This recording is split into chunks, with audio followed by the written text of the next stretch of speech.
Welcome to Beacon of Speech. I'm Fred Hunt. That's Ted Coley. Hi, Ted Coley. Hello. We were just talking about burning in hell. What do you think we'll be talking about today if we're talking about burning in hell? Politicians. Close. Who died this week? Hugh Hefner. Yeah, we'll be talking about that. What is Beacon of Speech? Beacon of Speech is all about selling freedom of speech to everyone. Free speech is under constant assault in America today. The problem is it's coming from two places it's very hard to fight. From the left, PC Man is from the right, the evil corporations. So, we won't do the whole spiel today. We did the short spiel. But what we want to talk about is what is freedom of speech. Freedom of speech in America can be embodied by one person. No one says freedom of speech more than one person, and that's Hugh Hefner. Hugh Hefner died this week at 91. Now, Ted Coley, you are a 13-year-old boy, okay? In my head. In your head, you're a 13-year-old boy. And they said, Ted Coley, your dreams can come true, okay? You can do whatever you want for the rest of your life, and you will be paid handsomely for it. What would be your profession? Would it be driving data tapes around? Yes. You liar. What would be your dream job that you could be paid millions of dollars for? Running Playboy. You don't even have to say running Playboy. You're 13. You don't even know what Playboy is. In theory, you know what it is, but taking pictures of naked girls. Would you say that is every boy's dream? Most boys' dreams. Okay? Not even playing foot. Not even the dreams of most boys. What would you rather do? Grow up and take pictures of naked, beautiful girls or play football? Most boys would still say, take pictures of naked girls. Because you can do that for a lifetime. Well, yeah. And get paid for it. You can only play football for, for 10, 20 years. Yeah. And that's the whole thing with Hugh Hefner, is that no matter what job you pick in life, taxi driver, teacher, there is no job better than taking pictures of naked girls, period. Or naked women. I'm sorry, I want to be, we don't want to go down the naked girl part. Naked women. Let's be very clear and concise. So, Hugh Hefner... Yeah, somebody will be investigating. Yeah, we'll be in big trouble. Hugh Hefner was... One of his quotes was, life is too short for not living your dreams. Okay? And basically, Hugh Hefner started out, he was like a cartoonist, he was an editor, and he worked like in the magazine business, right? But he said, what better way to sell magazines than take pictures of naked girls, right? Now, women.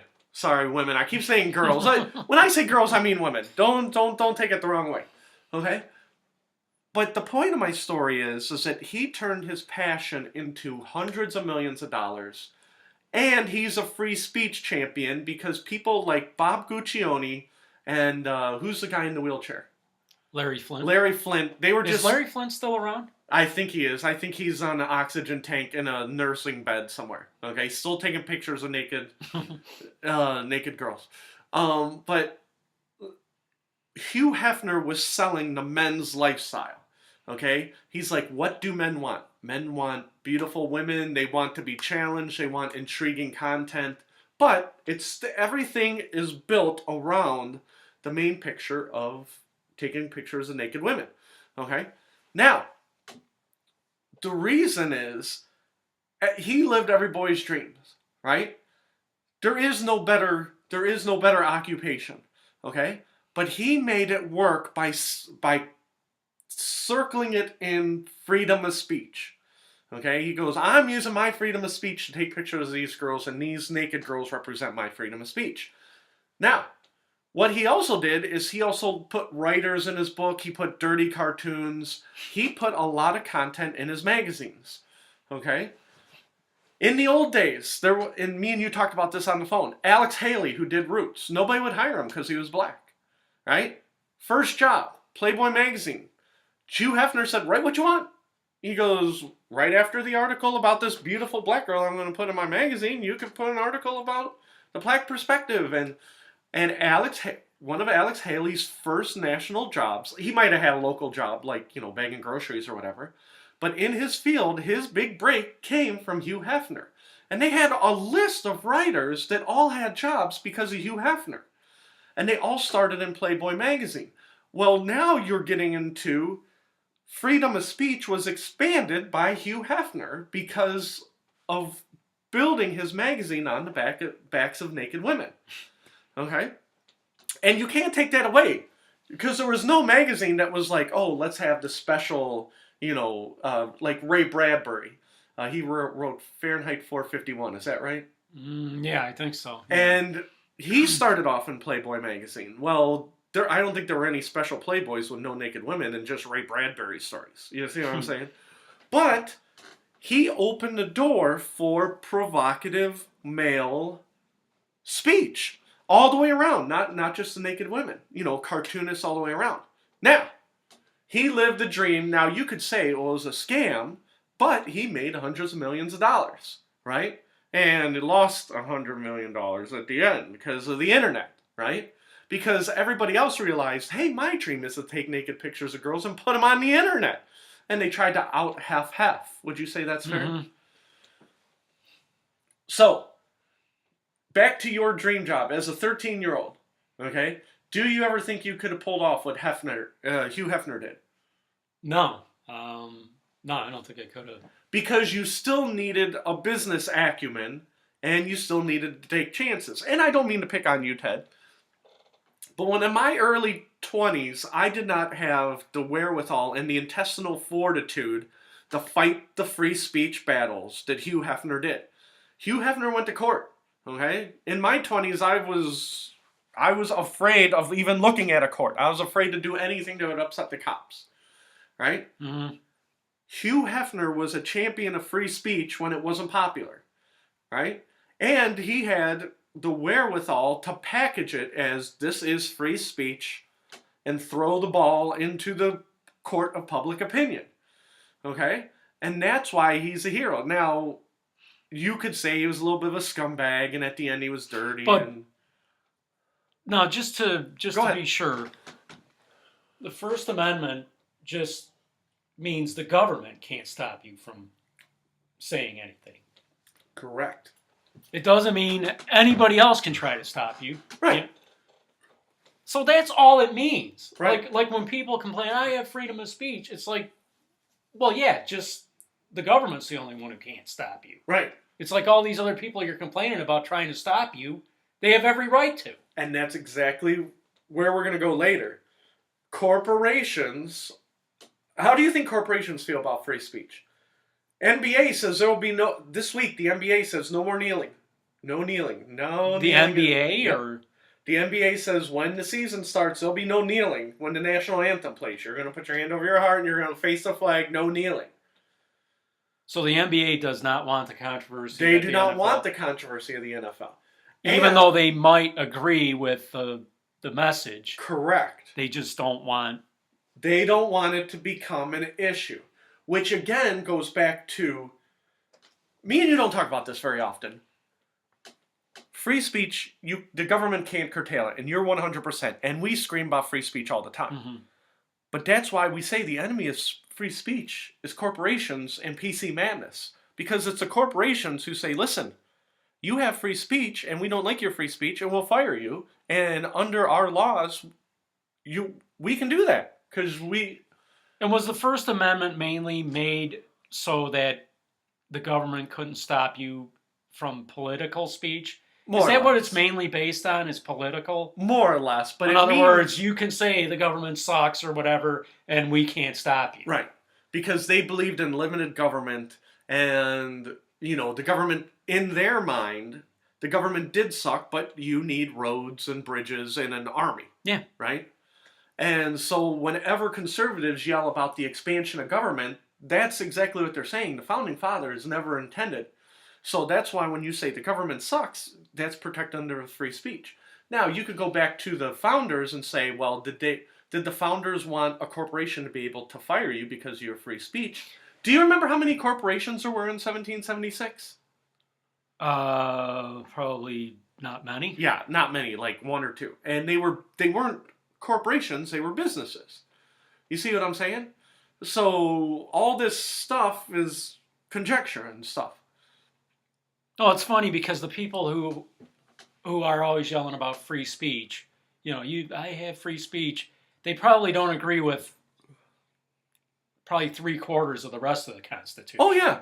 Oh no, the rest of the Constitution sucks. It's funny. It's like whenever it's something else, it's like, oh, that was written 200 years ago. It's out of date. It doesn't apply. But then they always cite free speech. Let me give you an example.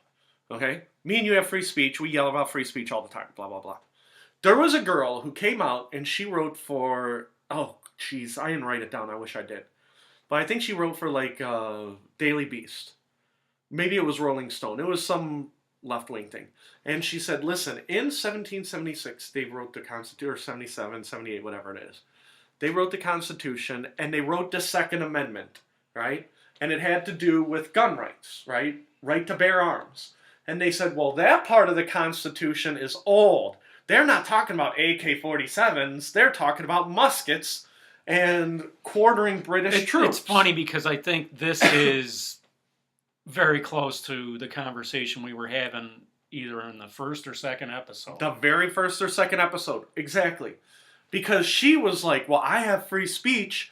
We need to use the First Amendment to get rid of the Second Amendment. And it's like, no, that's not how it works.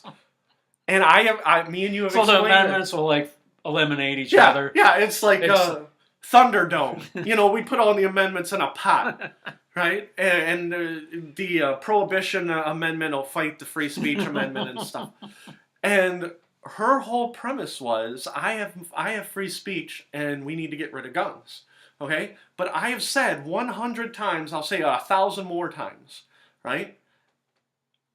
As soon as they take away your guns, they take away your speech. I don't like guns. I don't know, you probably secretly like guns and you're afraid to admit it. But as soon as they take away your guns, they take away your speech. It's like bing, bing, right? Nobody seems to understand that in America, okay? People are like, guns, guns, guns, guns, guns, guns. Either get rid of them or keep them, but it's very polarizing. Have you ever met anybody who says, guns, take them or leave them? No, not really. No, because it's very polarizing, and it's like, well, it doesn't matter if it's polarizing. If guns are horrible, there's a mechanism in the Constitution to repeal the Second Amendment, just like you repealed Prohibition. Well, like we said, that's a lot of work. That's so much work. We'd have to do this and that, and the stupid concept. Yeah. So it's just better to bitch and bellyache and try to get your way through that. Right. And that's why they always say the judiciary tries to circumvent the legislation by, blah, blah, blah. And, that's going to grind Beacon of Speech to a halt. But you understand what I'm saying. So back to Hugh Hefner. Okay, no matter what his intentions were at the beginning, throughout his life, he published a magazine that was like, it was the shining example of free speech in America. Okay? This is what I'm going to do. I'm going to use it in the marketplace. I'm going to have my writers, my vision. No, and the government can suck an egg. I hate to sidetrack you or whatever. No, go ahead. For instance, I forget what amendment it was, but Prohibition was an amendment, right? Yeah, yeah. So they got 3/4 of the states to agree to that? Right. Wow. But don't forget, it was a different time.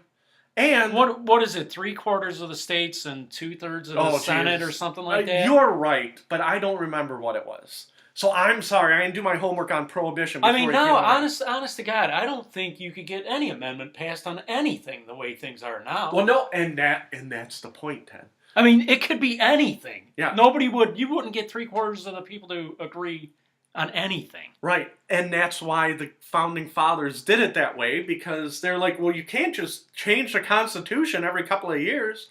It has to be something super serious where you can get the whole country to agree. Mm-hmm. And don't forget, they got Prohibition passed. It might have even been before there were 50 states. There might have been like 42 states.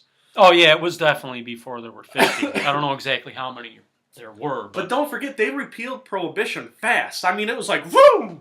Right? It caused too many problems. Everybody was drinking anyhow, blah, blah, blah. Right? So it was the only amendment that was ever repealed.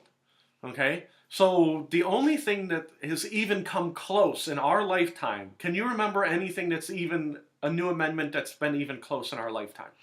Wasn't the Equal Rights Amendment? ERA It got close, didn't it? ERA got close during the Jimmy Carter administration. Because I remember it was like 77, 78. I remember reading about ERA. But like I said, ERA... I mean, obviously it didn't pass, but I don't think it was that far off. No, it wasn't. But again, it goes back to, like you said, it was so... Anything you do nowadays, and you could say Democrat, Republican, whichever, you flip a coin, if the Republicans say A, or A. If the Republicans say heads, the Democrats are like, we'll fight to the grave to say that it's, tails. That's the way the country is now. Yeah. But back to Hugh Hefner. So he lived his whole life. He did the articles. He was awesome for freedom of speech, right? Now, they would say, in this climate, could you do the same thing? Well, it doesn't matter if it's in this climate or not. There's literally 1,000, maybe more porn sites on the internet, okay? The thing is that back in Hugh Hefner's day, I think they said at the peak of his... peak of his circulation is there was 8 million Playboys every month getting published, right? Now, what's happening now is instead of 8 million Playboys, let's just say there's 1,000 porn sites, right? What's 1,000 divided by 8 million, right? Even let's just say 10 million, right? Now you got 1,000 sites that are getting 1,000 views each. You see what I'm saying? Mm-hmm. It's not that less people are watching porn. I think more people are looking at porn now than ever.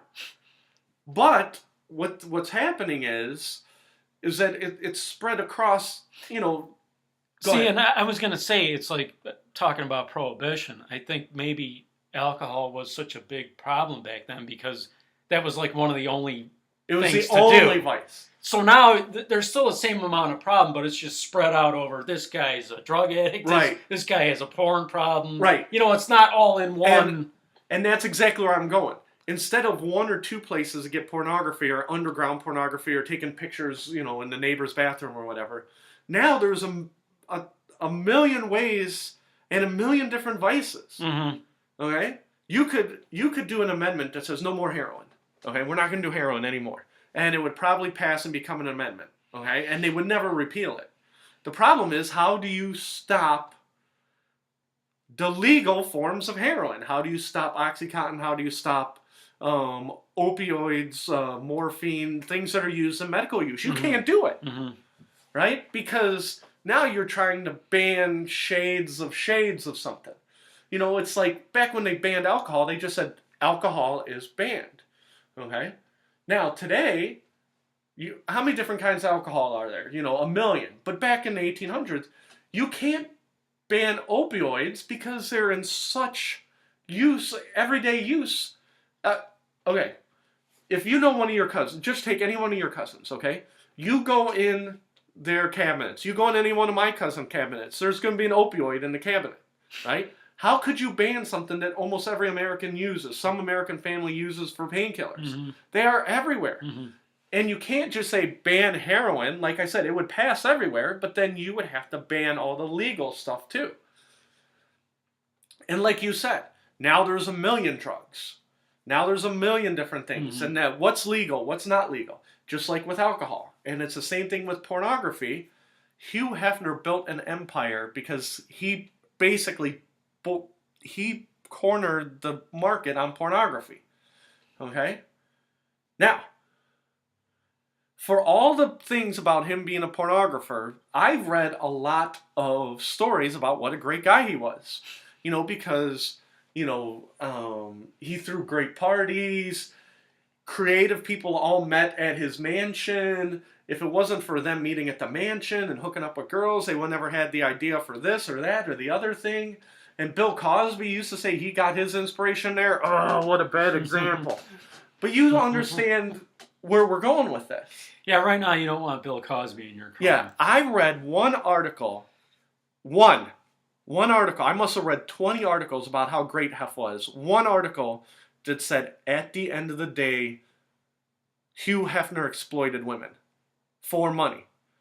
And she goes, that's it. That's my article. And then she went on and she repeated herself over and over and over again. But she goes, people lose sight that he exploited women for money. Okay? And it's her right to say that because that is true. Right? You can't get past that. But again, there's a market for that. Okay? Now, did you ever own any Playboys? Or do you not want to answer on camera? Actually, no. I owned one. That Jenny McCarthy, she is hot. I owned one Playboy. So. I mean, I've seen Playboys, but I never owned them. My grandfather, who's 95, 4, whatever. I never saw Playboy in his house. I just assumed he read it because, you know how I wear hats every episode. I do have hair, but I kind of don't comb it or wash it or anything, right? So today it's a big mess, okay? But my grandfather had a Playboy hat, right? Just black and white with the Playboy symbol on front. And is this like, what, getting back to your hair or whatever, do you kind of like, well, what's the point in washing today because I got to go cut the grass? Yeah, more or less. Yeah. So, yeah, because I do have to cut the grass today. Yeah. But anyhow, so my grandfather had a Playboy hat, and I can't imagine that he didn't have Playboys all over his house if he had a Playboy hat. You see what I'm saying? Mm-hmm. But again, Hef is selling the lifestyle. You know, the educated man and, provocative male and bachelor lifestyle. At the end of the day, he was exploiting women, and, he got away with it because he wrapped himself in the flag and he went. Well, that's like I remember that the Playboy interview was a big deal. Yeah. And then he becomes a bigger. Is that magazine still going? Or? Oh yeah. Oh, if you want, we'll talk about that. The magazine's still going today. They said it is barely alive, and last year they took out nudity. They said we're gonna go to Hef's original vision and take out nudity. And I think one of our predictions was, you remember when we did more predictions? In 2016, they went to no nudity in Playboy, and I think me and you both said within a year they'll have the nudity back. Okay? Guess what, Ted? What? The nudity's back. Okay?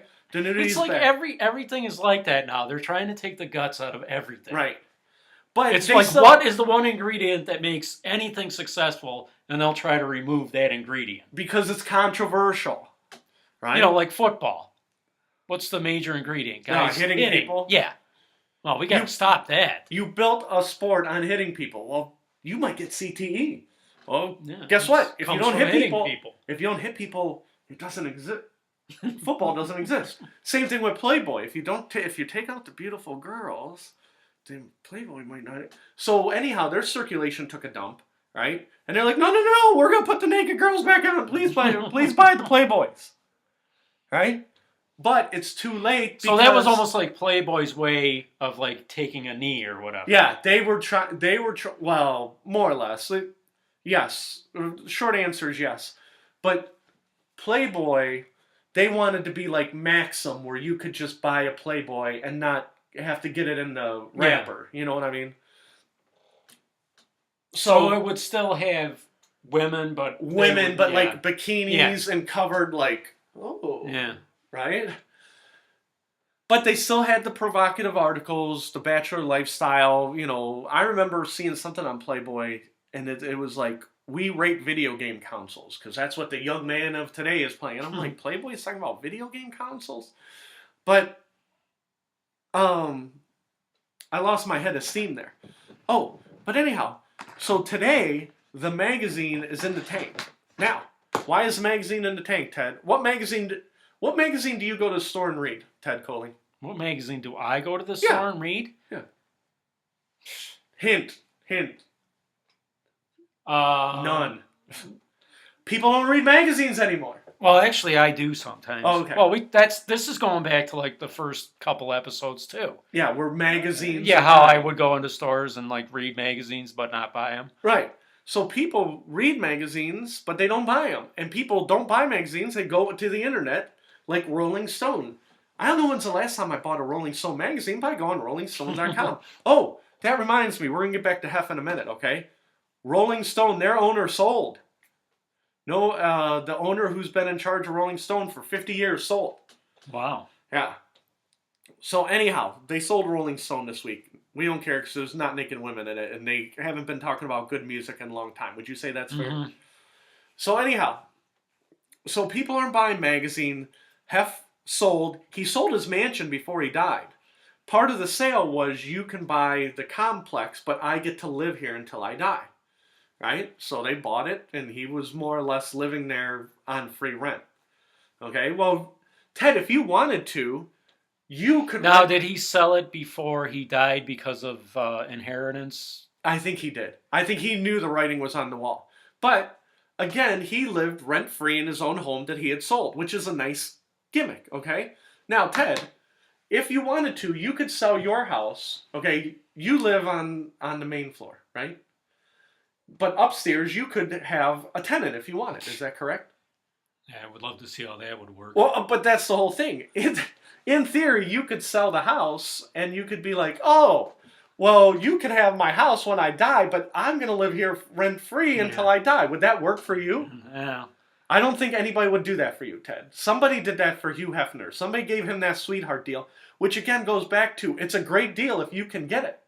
Even if somebody moved in here, you sold the house, and they're like, can I live upstairs rent-free? Do you think that would work? I don't think anybody's going to do that for you either, Ted. No offense. Okay? So now we're back to Hugh Hefner. His magazine... I don't think anybody would buy my house, period. I'm not here to slander you and your real estate. The point is that Hugh Hefner was going to will the magazine to his son, and they said that his son's probably going to have to close the magazine because it bleeds money.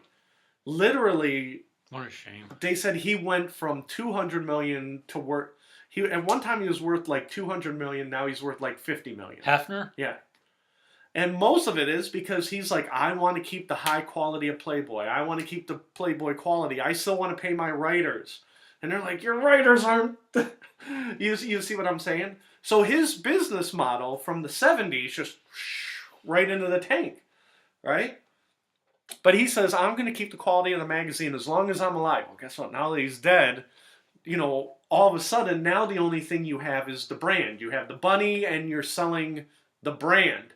Now, in theory, they could close the magazine, right? Say they shuttered the magazine, and then they could still sell hats that say Playboy, like my grandfather has. Or they could have the Playboy blah, blah, blah, or rent their name to somebody. We're going to have a Playboy party, and then you have to pay, not unlike a restaurant that's a franchisee. A franchisee owns a restaurant, but they pay Subway or they pay McDonald's or Taco Bell to use their name. So Playboy could still exist, but not like it exists in the 70s, not even how it existed last year. Now, does that make sense? Mm-hmm. But, again, it goes back to what you said. Everything... The guts of everything is taken out of today. Because everything is controversial. Everything that's popular is popular because, they were the only... Playboy was the only magazine selling naked girl pictures. Mm-hmm. Right? Now you can get it everywhere, and now you don't need Playboy. Right? Women. I keep saying it. I want to come off as some pervert, and then, we get in trouble.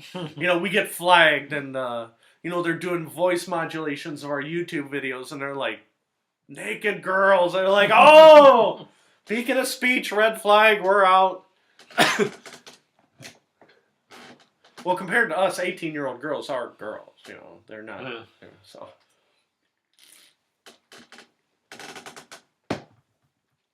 And because my throat is shredded, because I don't have my acid reflux medicine, I'm still drinking the Coke. I do not want to talk on air about acid reflux, but we'll talk about that later. Okay? So, yeah, because I do have some questions about that. So Hugh Hefner was a great man. He lived our dream, right? Our dream that we would never have succeeded in. I would have never succeeded. You would never have succeeded. No offense. Okay? Few people would have had the vision in their 20s to do that. No. Okay? But it came the full circle. I read a couple of articles about how the Playboy Mansion was dilapidated. It smelled like dog feces because all those bunnies would bring their little dogs and they'd like crap on the floor, and the the mansion became a joke upon itself. Okay, which is sad. Yeah, it is sad. But now he's dead. Rest in peace. And it was funny because I told you the other meme that I saw online. It was a guy with a machine gun, and he was wearing he was wearing some sort of mask, so you couldn't see who he was. He says, when I get to heaven, I'm going to get 72 virgins. And then the second frame was Hugh Hefner and said, you better hurry. Okay? And so that's where we're at with Hugh Hefner. That was one of a kind. But yeah, an American institution. An American institution, but he was he was an American creation. There couldn't have been a Hugh Hefner in Russia or Canada or Panama or Belize. Okay? He was an American institution. Okay? And that's what I want to be. I want an American institution for Beacon of Speech. But not for that, because, again, what I'm selling, I'm not hearing a lot of people talking about. Okay? Now, you could be like, oh no, you hear it all the time, and I'm very repetitive, and then we're probably more likely to end up in an institution. Yeah. We are the American institutionalized. But, so I wanted to make sure we talked to Hef. I wrote 5 articles in the last 2 weeks for Beacon of Speech. Since we were talking about Hef, the first part of the show, second part of the show, I want to talk about me. Okay? I want to talk about Beacon of Speech. And I made you a co-writer on one of my articles because you gave me insight about Sean Hannity. Okay? So you're a co-writer on one of the articles. So since I brought up Sean Hannity, let's talk about that article first. Okay? I wrote an article this week on Beacon of Speech website. Sean Hannity is old. Okay? And it sounded like I was I'm sorry. If you watch Sean Hannity, you're old. Okay? And I wasn't trying to insult people. I was trying to state the facts. Sean Hannity, on Thursday, which will be 4 days ago, he was rated the #1 show on all of cable. Out of the 150, 200 shows that they showed, which were originals, right, or repeats, that they showed, he was #1 in Americans 50 and over. Okay? 50 and over. 50 and over. Ted's got his reading glasses, right? Did you watch the Thursday show on Sean Hannity? The Thursday show? The Thursday show. No. Wait a minute. Was that the one with Bill O'Reilly on? I think it was. That was a Wednesday or Thursday. Yeah, well, I watched that one. Okay. Bill O'Reilly in the spring was the #1. No, you know what the Thursday one was? What's that? Rush Limbaugh. Okay. Well, Rush Limbaugh, that's even worse. When I think of people with an old... I tend to think that people who listen to O'Reilly are younger than the people who listen to Rush Limbaugh. I think Rush Limbaugh skewers even older, because I think, what is Rush, 64? 66? 66. Okay? So, Limbaugh on Hannity... And the odd thing is that I think O'Reilly is 68. You're making my point for me, Ted. This is what people are watching, and it skewers old. What do you think's going to be happening in 5 years to Fox News? All this, they're all going to be dead. Okay? Or in nursing homes or wearing diapers. Okay? You could be wearing diapers as early as your early 60s, Ted, right? You found that out at work. Ted didn't have that problem, well, his coworkers did. But the point is that it skewers old, and I did not know that old people in America loved Fox News. I didn't know Sean Hannity was the #1 attraction for people 50 and over, and that was the ratings. I wasn't trying to be a jerk. I didn't know. I thought that old people watched, like, reruns. Yeah, and I said in the article... I thought they watched, like, Mannix or something. Yeah, exactly. I'm watching... Wait, I gotta do the voice. My voice is shredded, so I'm sorry. I gotta watch Matlock! This one's Matlock on! I gotta watch Matlock! Right? When is Barney Miller coming on? Yeah, Barney Miller! I always liked Barney Miller. My dad, he's older than me, because he's my dad. He loves Everybody Loves Raymond. I think he still watches that. He watches that Tim Allen show. Oh, yeah. What's the new one? I know... Not Home Improvement. Yeah. What's the new one? Last Man Standing? Last Man Standing. He loves Last Man Standing. Right? So I thought that's what old people watch. I didn't know they watched Sean Hannity. I feel stupid. I thought the younger people watched it. You know, and it was funny because I looked up Sean Hannity, like, from 12 to 34-year-old women, and it was like 0.01. And I'm like, do you know any 16-year-old girls are watching Sean Hannity? And like, if you rated it from 1 to 150, Hannity's like, below, My Little Pony or whatever. But the point is that I just didn't know. And like I said, Bill O'Reilly, he was the old king of the 50 plus. And Rachel Maddow, even though she's on the left, she perennially comes in the top 5. And I didn't know that old people like young, angry lesbians. Apparently old people just like to consume the news. That's probably what it is. They like news. And like I said, I don't know if it's whether the, feeding them the news instead of them thinking for themselves, or if there's like no good repeats anymore. They're like, I've seen every episode of Home Improvement. Let's see what Bill O'Reilly is saying. Well, maybe that's one of the reasons why old people are so I don't know, bitter or like, ornery. It used to be better when I was young. Because watching the news, especially now, just makes you angry. Yeah. So it's no wonder the old people are like, ah. But again, because we're Beacon of Speech, we try not to use groups. Okay?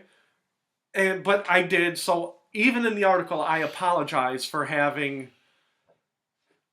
excuse me, it's that Coke, reinforcing the negative stereotypes of the old people. And like I said, I'm not saying specifically with Sean Hannity, I'm saying, in general. I like Rachel Maddow. She reminds me of my lesbian niece. But did you know that? Did you know that Fox News owned the 50 plus crowd? And I never thought of it, but if I did think of it, I probably would have come to that conclusion. See, you know what I mean? I wouldn't have come to that. I would have come to that conclusion. I never put any thought into it. I knew that Fox News, won the ratings battle. At least up until O'Reilly I would have left. thought Nick at Night, or TV Land, or the Fox Movie Network. Where they show. My wife's grandfather, he leaves the Fox. I think it's the Fox Movie Channel. If not, it's one of those classic movie channels. He just leaves it on. Turns on in the morning, turns off at the end of the day. Classic movies all day long, right? And that's kind of what I thought other old people did. But my mom, she'll watch Netflix, but she doesn't watch new stuff. She'll watch the old stuff. Mm-hmm. And she'll watch different movie networks because she likes having movies on. She likes watching old movies. Now, did you watch much news when you were young? Oh, yeah. I watched news when I was a kid. See, I think that's probably kind of unusual. Well, yeah. And that's a lot of people said that I was unusual when I was a kid because I used to read 3 newspapers. I remember being in my 20s and reading 3 newspapers. Yeah, see, most kids probably didn't do that. Most kids now are like, what's a newspaper? Yeah. My daughter, I mean, if they get news anywhere, it's on the internet. And who knows how real that is. But that's the whole thing. And that's where I'm going. My daughter, she doesn't, if you told her go to CNN.com, she's like, well, there's no funny videos on CNN.com. I'm like, yeah, there are. You just got to know what you're looking for. But she doesn't go to CNN. She doesn't go to Cleveland.com. She doesn't go to the news sites I go to. She would never touch a news site in a million years. And my son, he'll watch the news if I'm leaving it on in the room, but he's not watching the news. He's playing, he's playing his phone. And he's like, oh, Dad, you got the news on. And I'm like, yeah, because it's the news, right? Because sometimes I'll leave the local news on. But like I said, I'm always consuming news, but even I don't like Fox News. I grew up on CNN. When I think of news, I think of CNN. Now that I'm older, I'm like, what's CNN doing? And that's why I get mad at Beacon of Speech when I see CNN with these, again, now Fox News is right wing, CNN is left wing. When I was a kid, I don't remember them being like that. I'm sure they probably weren't. I just didn't realize it. In a way, Fox News, I don't know, I'm not sure how it is now. I'm sure they're mellowing out, but it was almost kind of like Playboy a Playboy news channel. Oh, yeah. I mean, there were no naked women, but there were a lot of nice-looking women on Oh, there. yeah. Well, again, because Fox News isn't selling, what they're doing is they're putting the pretty girls on there so you watch their networks. And again, you are presenting an image, right? And it always shows, like, when they have a bunch of people around the table, they got the good-looking woman on the end with her legs shown. It's like, that's... With the man wearing a suit, and you could replace the man on the suit. You know, Bill O'Reilly, you know, he's all about content. Well, Megyn Kelly, you know, her show's going up in flames. So, but because it's about the way she looks and not her content. So anyhow. Now, CNN really doesn't do that with the women. Oh, no, do they do. Yeah. Oh, they do? Yeah. Because I really don't watch CNN, so... Yeah. They do. But they can't be as bad as Fox. Oh, they're not. They're not. But, you know, it's like any other thing. Well, Ted, my throat is killing me. I'm sorry to keep interrupting. You know what's so funny is that... We couldn't do our own show because I keep having to leave the camera. It's funny because Fox News sets up a show that way, and then they wonder why there's problems. Right. Well, but how did this happen? Yeah, it goes back to creating things. Who is the girl that we were beating up on about 10 episodes ago? The one who worked for the Blaze. Oh, yeah. Tommy Lahren? Yeah. She is literally the embodiment of, please read this, look at how pretty I am. Okay?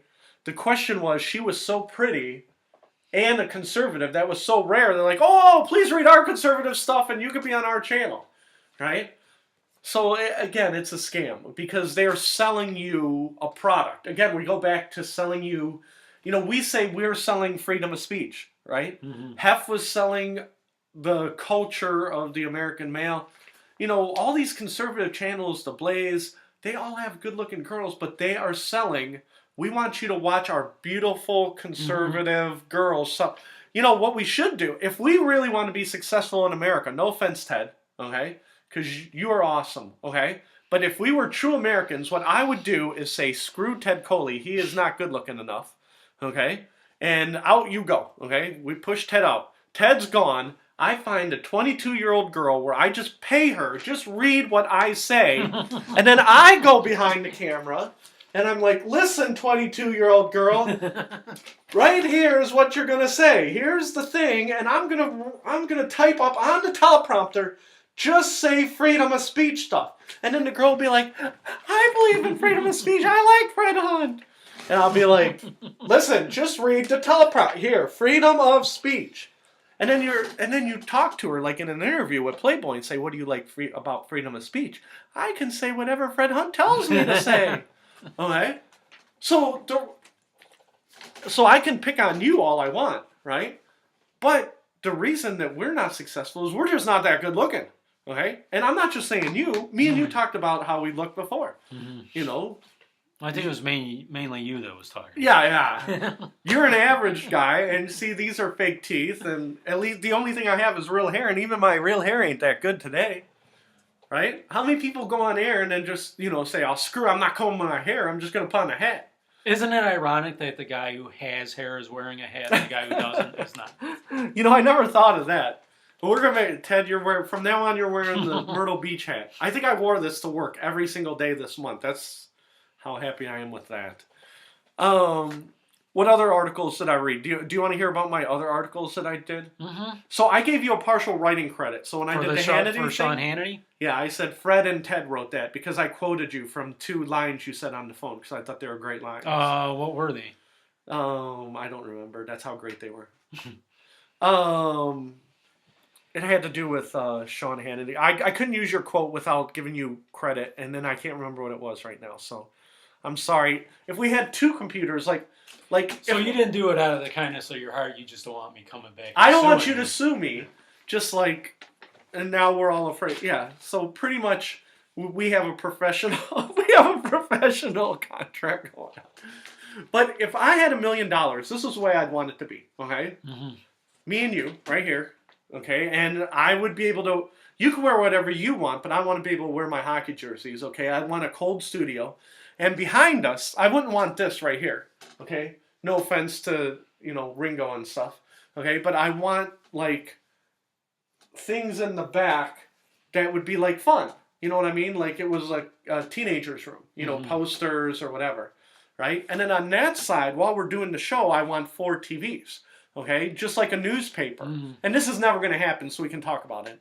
CNN, right? Then ESPN, and then like some money channel, and now ignore that TV, right? And then like E Entertainment, and then have the 4 TVs, and it represents the 4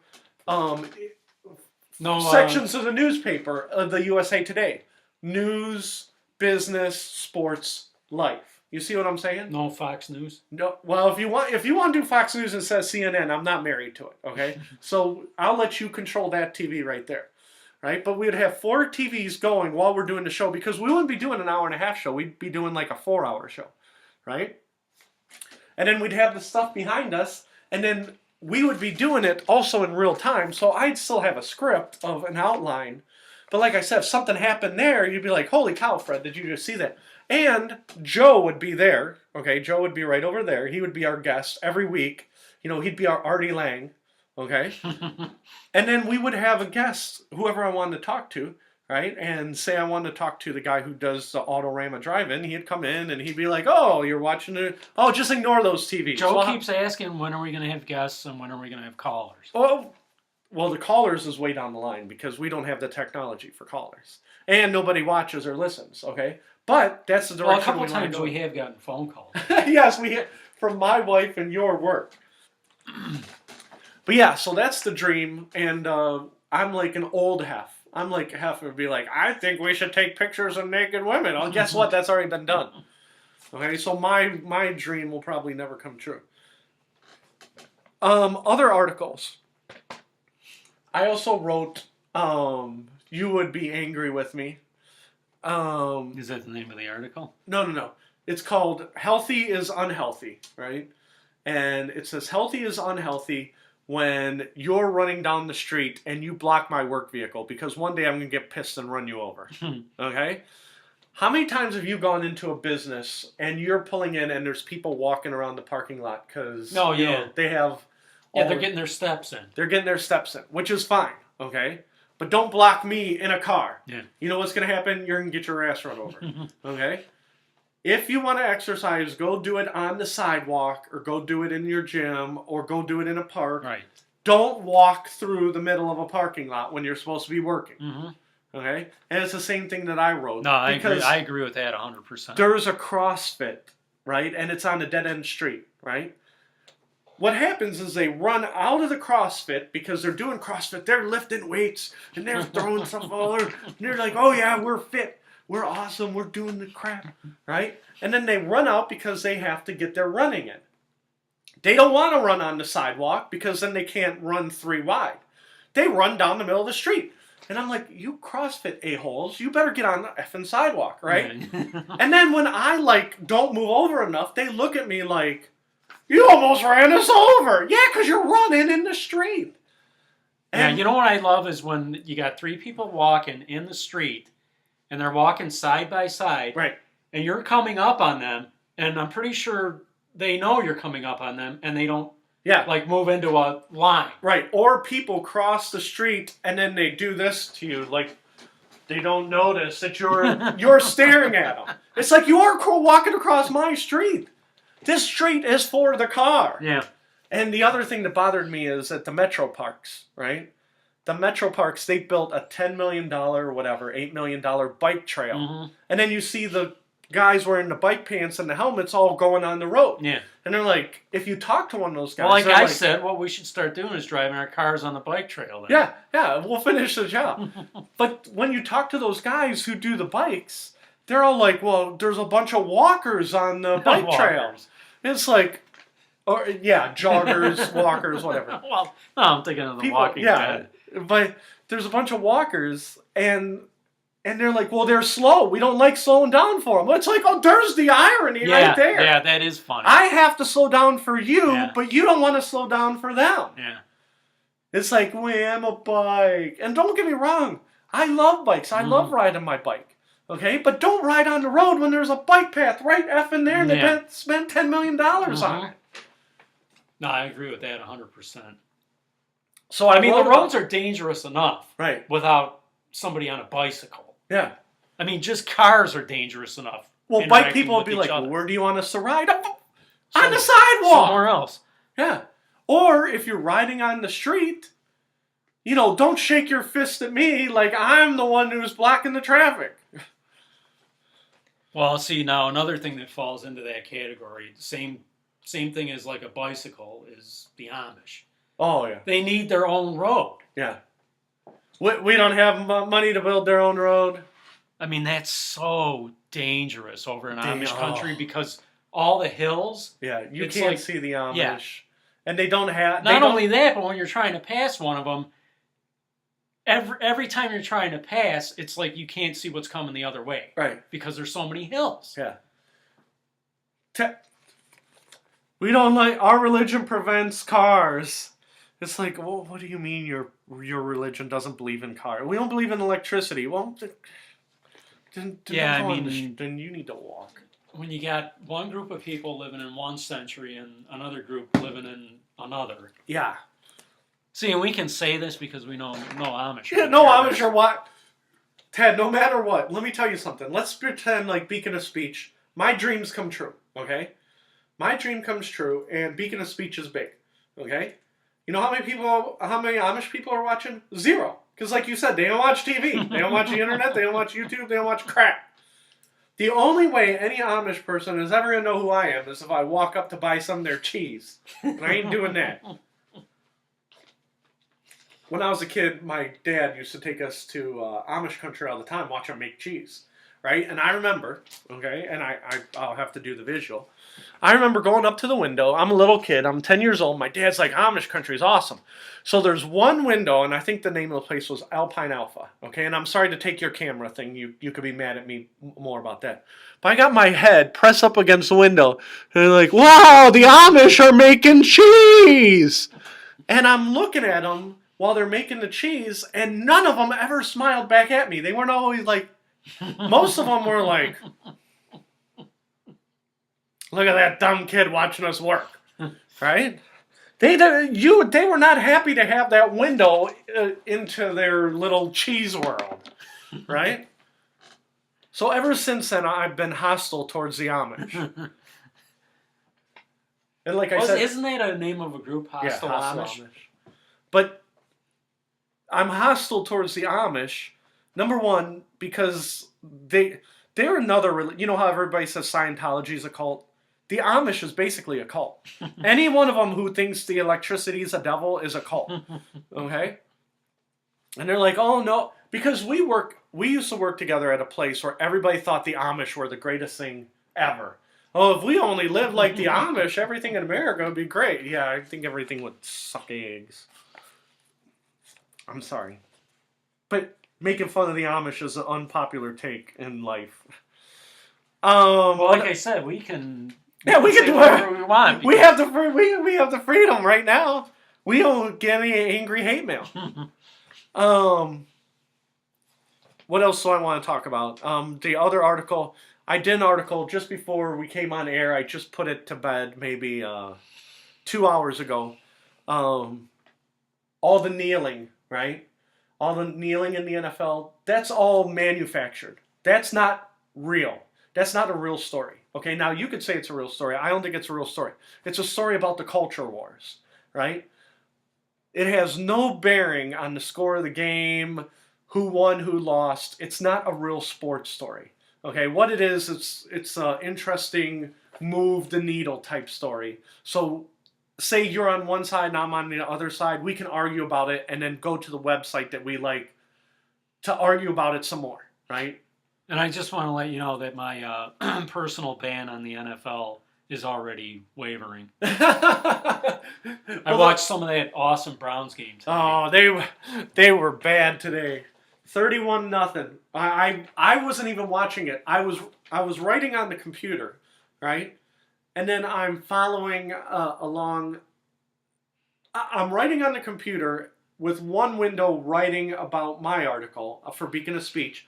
and then I'm following on Cleveland.com the highlights of the game, and I got to 31-0, and I closed that window. I didn't even watch it. I really thought they were it. going to have like a halfway decent chance today. Yeah, good luck with that. I mean, didn't you think they would maybe have a chance to win? Oh, against Cincinnati at home? Yes. They had no chance. I was looking at the stats. No chance. But anyhow, I came across on ESPN a real sports story, okay, that didn't have to do with what was the end score of the game. When you said you were looking at the stats. Yeah. What stats? Before the game? Or? No, during the Browns game, they have live stats, like how many rushing yards. Oh, yeah. So when it's the third quarter and Deshaun Kaiser is like 8 for 20 with 50 yards, I'm like, he ain't doing good. All I got to do is look at the stats. And an interception. And then Mary Kay Cabot, tweets out, Kenny Britt's drops pass that hit him in the hands. Mm-hmm. I'm like, yeah. I don't need to see it. I can envision that in my head. I've seen that. But the point of my story is Barcelona. Do you know who Barcelona is? I wore a Barcelona shirt one day. Barcelona is in Spain, isn't it? Yes. Barcelona is one of the greatest soccer teams in the whole world. Okay? They play, and this is why I did the article about while the Browns game was on, instead of watching the Browns. Okay? Barcelona is one of the greatest soccer teams in the whole world. How much do you care about Barcelona? 0. 0. Okay? Now, Barcelona played... Do you think Joe cares about Barcelona? No, Joe does... I can speak for Joe. I don't even have to put his name. Joe does not care about Barcelona. But this is why you should care about Barcelona. Okay? Barcelona was playing today, and they were playing some scrub team from Spain. Okay? Now, the final score of the Barcelona game was Barcelona 3, scrub team 0. Barcelona is like the New York Yankees of Spain, and they're worth $3 billion, and I on and on. You know who Messi is, right? You probably couldn't name more than 3 soccer players, but you know who Messi is, right? Yeah, I think so. So that team is worth $3 billion? $3 billion. A soccer team. A soccer team's worth $3 billion. Is that unusual for a soccer team? Very, very unusual. The only other team. What are the other ones worth? Like $700? Yeah, some change. Real Madrid's also worth $3 billion, and there's a team in the English Premier League. I can't remember if it's Manchester United. Yeah, everybody knows them. But I think those 3 teams are all worth about $3 billion, and then everybody else is worth like $1 billion or less, right? So it's literally like those 3 teams. Okay, now there might be a team that's worth $1.5 billion, like City or Chelsea or something, but you get what I'm saying. Okay? But it's taken too long to the setup. The setup is Barcelona today won 3-0 against some scrub team from Spain. How many people were in the 78,000 seat stadium in Barcelona to watch them win today? It's a trick question. 78,000. Wrong. 0? 0. What? 0 people. Now, why were there 0 people to watch a Barcelona game? It was a real game. It was towards the championship of their Spanish soccer league. Why would there be 0 people there, Ted? See, now the clock's ticking. Now Ted's intrigued. Now Ted is intrigued. Was there some kind of a terrorist threat? Very close. Barcelona is in Catalonia. Do you know what's going on in Catalonia today? No. Where is Catalonia? Catalonia is in Spain. Okay. Catalonia is a province. I don't know if it's a province or state or a municipality. Okay? Catalonia is an autonomous region in Spain that is maybe the size of Massachusetts. Okay? Today, they were supposed to go to the polls and vote for independence. Okay? And there was rioting in the streets. Spain said, you ain't going to be independent. And Catalonia said, we're going to go to the polls and we're going to vote for independence and we're going to leave Spain. And you can suck it. Right? Now, imagine something like that happened in America. Massachusetts, again, not California, not Texas. Massachusetts goes to the polls and they said, listen, Boston and us, the whole state, we're all going to leave the United States and we're going to put on the ballot and we are going to secede. What do you think President Trump would do? Probably tell him to go pound salt. I think President Trump would probably have bayonets. He'd be like, we're going to do throwback. You guys try and go to the... So what's happening right now is there's riots in the street. Trump would send troops into... Yeah, he would send troops into Massachusetts. Well, that's what Spain is doing. They're saying, you cannot vote for independence because you're Spain. Yeah. Right? So the capital of this little area, it'd be like Massachusetts, but it's Catalonia. They said, we're going to declare independence. And our biggest city, Barcelona, is going to come with us. And Barcelona's like, heck yeah, we're going to be independent. Right? Well, because there's riots in the streets, Barcelona, the soccer team, they're like, we can't play. There's riots in the streets. You know, how in the hell can we play a soccer game? Well, they're in the Spanish Soccer League. The Spanish Soccer League said, okay, Barcelona, since you want to be independent, if you don't play your game, we're going to deduct you points. And they said, what do you mean? And they said, you're part of the Spanish League. If you don't play your game, we don't care how many riots there are in your streets. If there's riots in the streets, it's because you want to be independent like jerks, right? And they said, we're going to take, not only are you going to get 0 points for not playing, but we're going to take away 3 points. We're going to subtract 3 points from the standings for you not playing. And they said, well, it's unsafe. There's riots in the streets. Well, because it's the Spanish Soccer League, they said, Barcelona, you can suck it. It'd be like in the NFL, again, say Boston tried to secede, and they're like, well, we can't play the NFL because there's riots in the streets. And the NFL saying, well, guess what, New England? You don't play, we're going to take away that game, and we're going to deduct points for the playoffs. You know, Boston, I know they're not in Boston. They're in Foxborough, right? Is it still Foxborough? I think it's Foxborough. They would play their games probably in front of no, and Foxborough holds what, 60,000? They would play their game in front of no fans. It's like the Baltimore Orioles. Yeah. That was last year that they had the riots in Baltimore, right? I don't know if it was a year. It might have been 2 years ago. Yeah, it was probably 2 years ago. But it's funny because it's the Spanish league.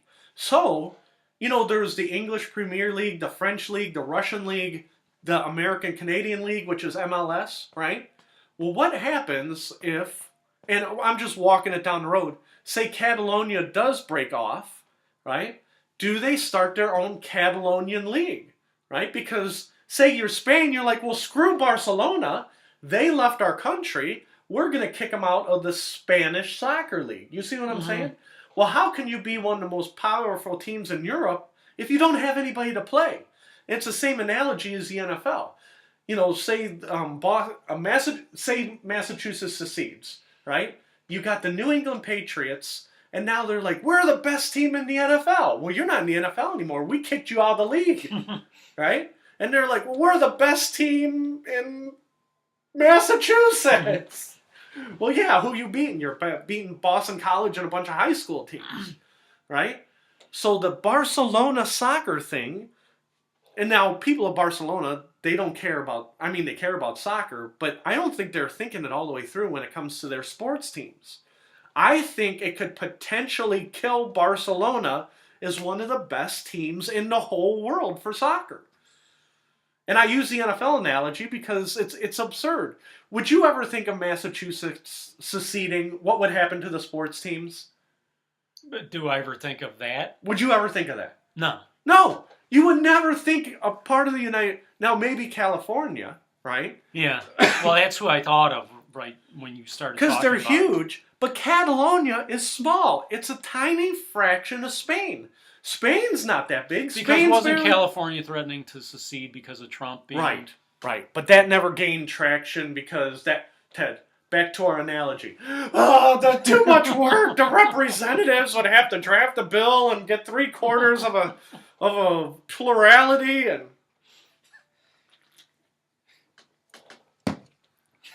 So I thought it was intriguing because I think it could kill Barcelona. We're gonna have to change all the paperwork. Yeah, all the paperwork of we'd have to redo the whole everything, and we'd have to have our own Californian dollar.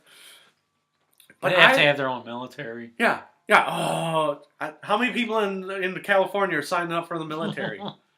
and let's put it this way. I'm being dead serious. Let's say that we'll march it all the way down the line. Okay, California's ready to secede.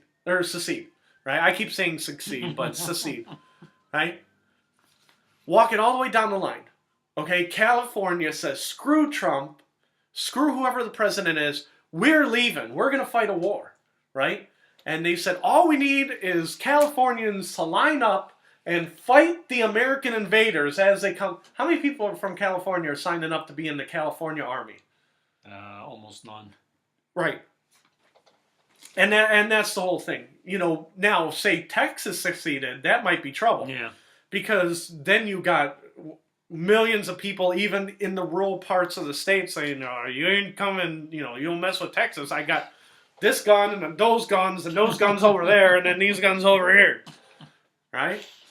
So that's why I'm like, okay, well. And that's why I can't believe that they... I could see Texas being its own country. Oh yeah, I could too. I mean, I think they would actually work. I think they would actually be successful. Don't give them any idea. That's Ted. No, I'm not. But what the thing in Spain? I'm not saying that would be good for the United States. I'm saying that they could probably do it. Yeah. Oh yeah. But the thing in Spain reminds me of Yugoslavia when it broke up, and they're like, oh well, Bosnia. We're Croatia. We don't want to stay with the other ones. We're Bosnia Herzegovina, and then they split, and then they split. Well, isn't Texas? Aren't they technically a republic? Yes. And there's no other state like that, right? I don't think so, but again, I don't have my history book, and so I'm sorry. Well, what does that mean exactly? I think it was the Republic of Texas, and then America annexed them. You see what I'm saying? I'm not sure. We'll look in the history book. We'll get Beacon of Speech number 68. I mean, is it something like they're not really technically part of the United States? No, they are, but they were a republic first, and then they became a state. Yeah. Does that make sense? Yeah, I guess. Like, I don't think there was a Republic of Ohio. Yeah. So they might not be... It's like the Confederate flag, right? There is no Confederacy, but you see Confederate flags all over, right? I think if you see a flag that says Republic of Texas, that's somebody saying, I don't agree that someone absorbed us into the United States. So they were like one of the only states that before they became a state, they were like self-sufficient almost. Right. Yeah. Like Alaska was a territory of Russia, and then we bought Russia. It was Stewart's Folly, if I'm correct. Right? So there was no Republic of Alaska. They were part of Russia. They were just a territory. And I think a lot of the territories that we had, there was the Oklahoma territory, the Kansas territory, I think it was the Utah territory. They were all territories of America before they became states. You see what I'm saying? Now, I think the Republic of Texas was its own self-sufficient thing, and then it was annexed. Yeah. Which, again, goes back to... So what I'm saying, they could defend themselves. They basically... were like a country before. I think so. I have to look it up because I'm not for sure. I don't want to say the wrong thing. And when I say that about Texas, I mean that as a compliment. Oh yeah, I agree. Like I said, if they seceded, there's no coming back for that. Like I said, you're screwed. Because I see the time. Let me do last two articles. Eddie Vedder took a knee. Yeah, I know. Eddie Vedder took a knee, and it made me angry, okay? Because I like Eddie Vedder. I like Pearl Jam. I like their songs. I like the way he holds himself. He's alive. He didn't die of drugs like all the other grunge heads, right? I like Eddie Vedder.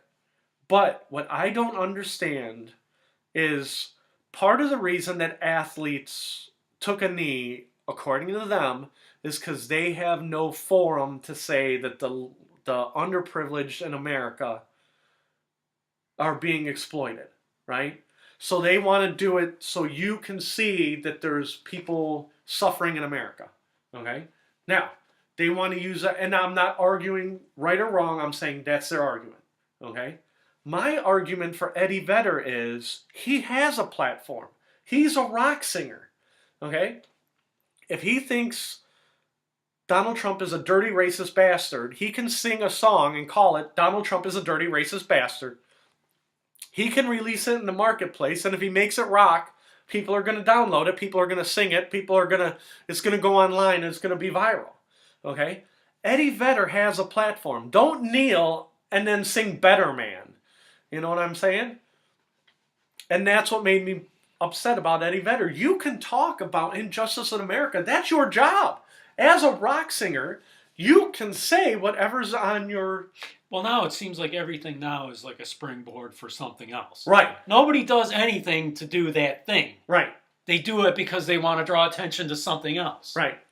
Which, again, Eddie Vedder, I like you, sing a song. Yeah. Say, poor man die, and if America exploits people, sing a song. You have the forum. You have the power. You have, people buy Pearl Jam albums. If you want to, you have the format to reach the people. Whereas the athletes' argument is we can't reach the people because nobody's listening what they're saying. What we're saying, they want to see if we can play basketball, football, whatever. You see where I'm going with this? They're arguing they don't have a platform. I'm laughing because I'm thinking of like you driving the bus and then like on the bus you're like doing the show like through a megaphone. Yeah. You know what I mean? I'm using this bus driving job as a way to do my show and reach more people. Yeah. I want all the kids to know that I'm turn around because I'd have to turn around my back to the thing. Listen. This is what I think about the kneeling NFL players. And I'm doing beacon of speech to the kids. Right? And that's the whole thing. You can do that. You can go ahead and write your song, Eddie Vedder. Yeah, I know what it was. When you were at the guy we used to work with, his wedding. Oh, yeah. We were saying, because you were sitting by yourself, right? Yep. And we were saying you should have just started doing like beacon of speech. We went to my friend's wedding and like nobody wanted to go. And I was the only one who did go. And I literally sat all by myself, like in a section. Like you gotta imagine a church with folding chairs. You see in the middle of the wedding, welcome to me. I'm holding up. I'm using this as a platform. I'm doing the phone version. But so I'm in the church and there's like 8 sections of 20 seats. Right? And they're all folding chairs. And I'm sitting in my own section all by myself. And I'm the only one who went. Nobody else went to the wedding from work. And then they laid that guy off. And I haven't seen him since. He wasn't a bad guy. He kind of didn't deserve what he got. Mm-hmm. But he's not gonna be in Blasphemers 2 unless he watches his step. You have to do what I say. I'm pointing to Nike like I'm Tiger Woods. But well, see, right there now, we were trying not to say his name, but now you narrowed it down. Well, you don't have to worry. I don't think anybody's going to look that hard. Last article, we're at the 1:15 minute. I did an article about Pakistan. I think it was one of the first, and I'm going to fold this up because I'm done. Oh, you know what? I got to do a song of the day. So think about Song of the Day while I'm talking about Pakistan. I did an article about Pakistan. Did me and you talk about Pakistan on last episode of Beacon of Speech? I don't think so. Maybe. I have a question, and I'm being dead serious about Pakistan, okay? Osama bin Laden was killed in Pakistan, okay? Mm-hmm. When I say what is the best thing that Barack Obama did, if I ask you, Fred, I'm looking in Ted's eyes, right? You got to go on camera. I'm looking at you, right? What would you say the number one thing that Barack Obama did right? And that would have been one. Killing Osama bin Laden would have to be in your top 3. Would you say that's fair? Mm-hmm. Okay. Mm-hmm. So, but Barack Obama, when he was done with his term, he didn't go to jail for killing him. He was treated as a hero. They paid him... As a president, they paid him hundreds of thousands of dollars to make decisions like kill Osama bin Laden, right? And you think of him as that's one of the things he did right. Mm-hmm. Would you say more or less universally he's praised for that, for killing Osama bin Laden? Yeah. I would agree with you. And that's why I wrote the article about. The guy who actually pulled the trigger on the gun, Osama, I don't remember his name. That guy parlayed that into a book deal. Okay? Do you know how they caught Osama bin Laden? The nuts and bolts of it. Was one of his messengers or something like that. They were able to figure out who one of his messengers was? Nope. At the end of the day, this is how they caught him. There was a doctor who knew Osama bin Laden was in the complex. Everybody in the neighborhood knew it was Osama bin Laden. Well, nobody has a phone to Washington. They just knew it, and they said, screw Washington, right? A doctor who lived nearby, he went to the compound. He says, I'm Dr. Abuji, right? I don't remember his name, so I'm probably butchering it and being prejudiced. Ahuja, right? Whoever his name was. He went to the compound and he said, I am doing a test for tuberculosis in Pakistan, and I want to make sure that people do not have tuberculosis, right? So he actually got swabs from the people in the compound and said, this is the DNA from this guy, this guy, this guy, this guy. They had a DNA match of Osama bin Laden somewhere in Washington. He put the DNA swab in a bottle, sent it to the State Department in Washington. So they got Osama bin Laden to agree to the swab? Right, because the guy in Pakistan was not an American doctor. He was a Pakistani doctor, and he was worried that he had tuberculosis. Who was? Osama bin Laden was Osama worried bin that Laden. he had it himself? The doctor tricked him, sent the swab to America. They tested how did we have his DNA that I don't compare it to? I don't know. You know what I'm saying? That part I don't know, so I'm sorry. But they had it. So take me at my word, okay? So the doctor sent the swab to the State Department. They said, holy crap, this is Osama bin Laden. It's either Osama bin Laden or one of his brothers or sisters, right? We know it's him, right? They said, thank you, doctor, right? The doctor was not conducting any TB tests. He was trying to catch Osama bin Laden because he didn't think it was right that he was bombing things, right? He used his conscience and he helped catch him on the ground. I did not know this until I researched the article, right? So, Barack Obama presses the button, says, do it. The army guy goes, shoots him in the head. He's dead. It's confirmed. They take a DNA after he's dead to double confirm. They said, it's him. They dump him in the sea. Right? Now, my question to you, Ted Coley, I'm being dead serious with you. What happened to the doctor?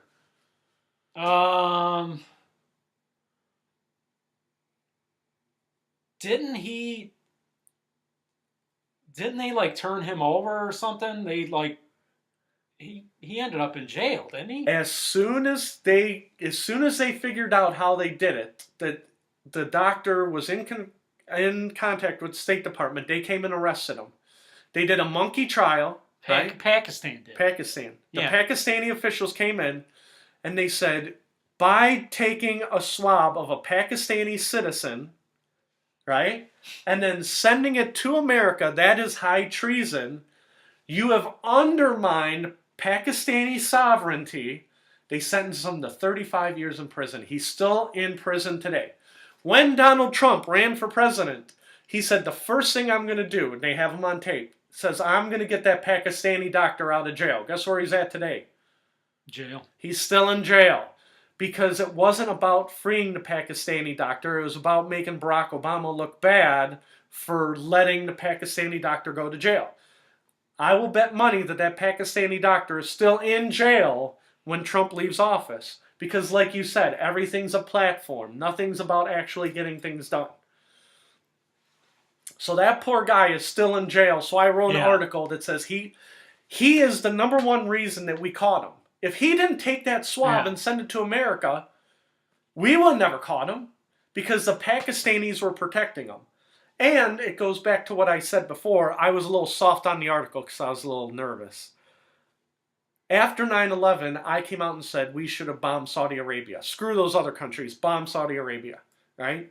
And today I say, don't end the war with Afghanistan and bomb Pakistan. They're the ones who protected Osama bin Laden. And they're the ones who took a Pakistani citizen and put him in jail for 35 years for undermining Pakistani sovereignty. You see what I'm saying? But for some reason, we're still fighting in Afghanistan because we want Pakistan to be our friend so we can win in Afghanistan. Why don't we end Afghanistan and start a war with Pakistan and let Afghanistan burn like it's done for 100 years? So that doctor is almost like a cop that gets evidence illegally. Right. He's a cop who got evidence illegally. Perfect analogy. And like I said, Ted, that's why we don't have Tommy Lahren here, because you're smarter. You sum things up good. So yeah, he got the evidence illegally and he's paying for it. 35 years in prison for a doctor.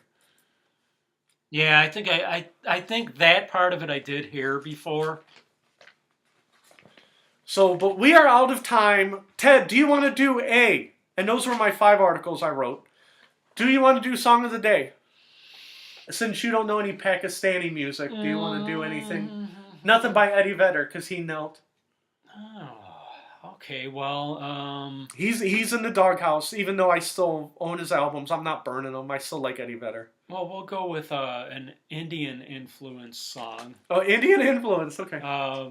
Which is close enough. Within You, Without You, by the Beatles. Within You. It's George Harrison. Within You. What's the second part? Within You, Without You. Without You. Within You and Without You. Okay. Now. Oh, you know what? I want to do a Song of the Day too. Is that okay? Yeah. Fred. Okay, that's by the Beatles. I saw the funniest irony in my whole life. Let me tell you the quick story, because I know we're out of time. Last night, Marilyn Manson. Are you familiar with Marilyn Manson? Mm-hmm. But not his music, right? No, not a big not fan. Really. Marilyn Manson is singing the song "Sweet Dreams Are Made of These" by the Eurythmics. On the stage, behind them, there's 2 giant handguns as props, 8 feet by 8 feet. Can you imagine 2 giant handguns by props? Marilyn Manson, sweet dreams are made of this. And he reaches back to the guns, to the giant gun prop. He starts climbing the prop. 2 giant handguns. The prop disengages from the wall, falls on Marilyn Manson as he sings Sweet Dreams Are Made of These. The concert stops. The ambulances come. They strap him to the gurney. And they wheel him away on the gurney. It's on the Daily Mail. And it's ironic because he pulled, the guns will kill you, right? Well, those guns almost killed Marilyn Manson. They weren't even loaded. Is he going to be all right? They don't know. Oh, wow. They said they're running tests because they said he was seriously injured. Wow. Now, seriously injured could be he's paralyzed, or he has a broken leg, or he broke his pelvis. Maybe they just looked at him, and by the way he looks, they thought he was seriously injured.